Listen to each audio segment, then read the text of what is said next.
Это вид на главную, но так и не сбывшуюся мечту нескольких поколений жителей села Тувах близ Алушты. На этом участке земли, выделенном много лет назад, должна была стоять мечеть. 3 десятилетия местные мусульмане ждут, когда у них появится свой духовный центр. Все эти годы они ездят на молитвы в соседние села. Проживаем мы здесь с 90-х годов. Мечети нету. Пока мы эту землю, государство нам пока выделяло эту землю, мы начали строительство. Мы даже себе комнату не можем сделать, куда бы на байрам пришли. А я думаю, что все тувахские захотели прийти в эту джами. Мы или в Кучкозен ездим в джами, или в Хорезен.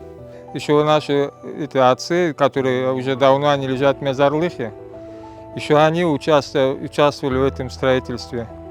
Но они не дождались, хоть, думаем, мы дождемся, или наши дети хоть дождутся этого, чтобы зайти туда, в этот джами и сделать намаз. После выделения земельного участка строительство мечети началось, но вскоре было заморожено на долгие годы.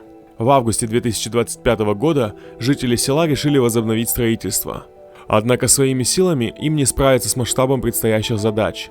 Они обращаются ко всем неравнодушным с просьбой внести свой вклад в это благое дело. Начали мы еще давно. Дошли до 1-го этажа, и мы стояли.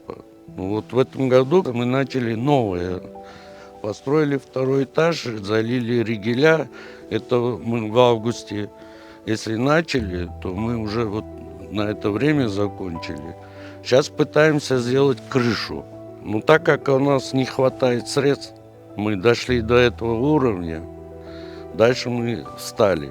Если Джемат Хрыма поможет в строительстве дальше, то мы будем благодарны. У нас у всех одна мечта, чтобы когда-то в него зайти и сделать намаз.